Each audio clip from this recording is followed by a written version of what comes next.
Adrian, after a career in marketing and advertising, you've run your own consultancy for nigh on 20 years. What common threads have you seen over the course of your career? The tools have changed, the technology has changed, the internet genie isn't going to go back in the bottle, we're not going to have to rely on landlines exclusively, sat-navs are not going to go back in the box. So some of the tools have changed, but a lot of the rules haven't. Marketing is still fundamentally about satisfying customer need profitably, understanding stakeholders' requirements, getting the proposition right. The real fundamentals of management haven't changed. People still make the same sort of mistakes that they made 20 or 40 years ago in terms of misalignment of the product offer and the customer requirement, for example. Do you think that clients value you for your objectivity? I'd like to think objectivity is part of what I bring to the discussion, but there's no such thing as absolute objectivity. There's no such thing as a view from nowhere. Part of what I do with clients is sometimes to bring new information. Sometimes it's a question of re-examining the information we've already got and looking to see what assumptions are being made, how valid those assumptions are, deconstructing what we think we know, distinguishing between the emotional and the rational reasons for doing something or not doing something.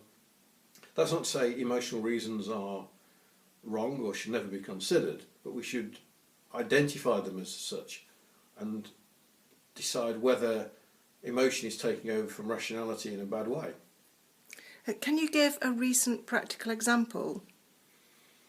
Yeah, I've recently been working on a relatively small takeover. I helped the managing directors of the two different companies examine their motivations for bringing their two companies together, examine the different skills, attributes, resources that they were bringing together and what the synergies might be. And then also looking at how the combined companies could improve their proposition to their customers. And that was through a research process of running a workshop where we didn't bring in any new information, we uncovered information that was in people's heads. Would you say that someone at the beginning of their career should focus on a particular sector? You can focus on a particular domain, for example the motor industry, or you can focus on a particular profession, accountancy, marketing, whatever. There are distinct advantages in gaining domain experience within a particular sector, but there comes a point where it's useful to compare and contrast things that you've learnt in different sectors. So I mentioned the motor industry. It's quite interesting that if you are a supplier to the motor spares industry, it's actually quite analogous to being a supplier to the pharmacy sector.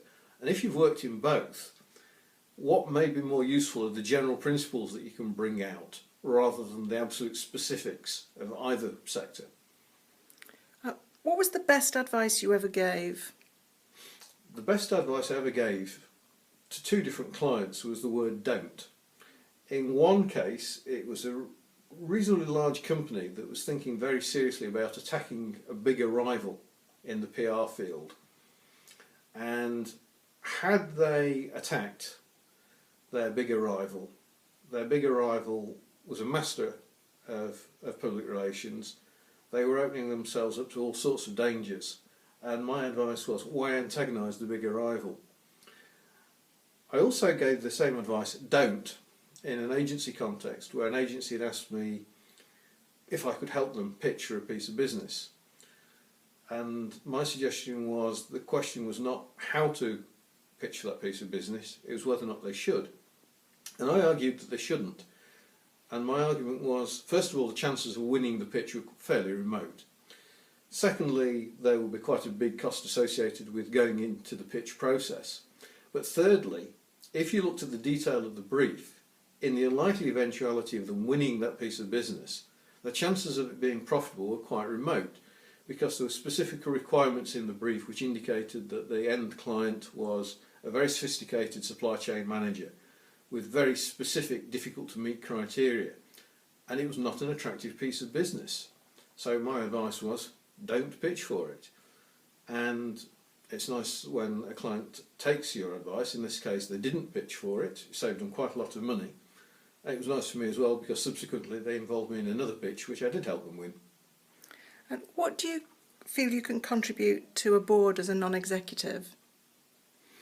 First of all, I've got 30 plus years marketing experience. I do know something about marketing, market research, marketing communications, obviously.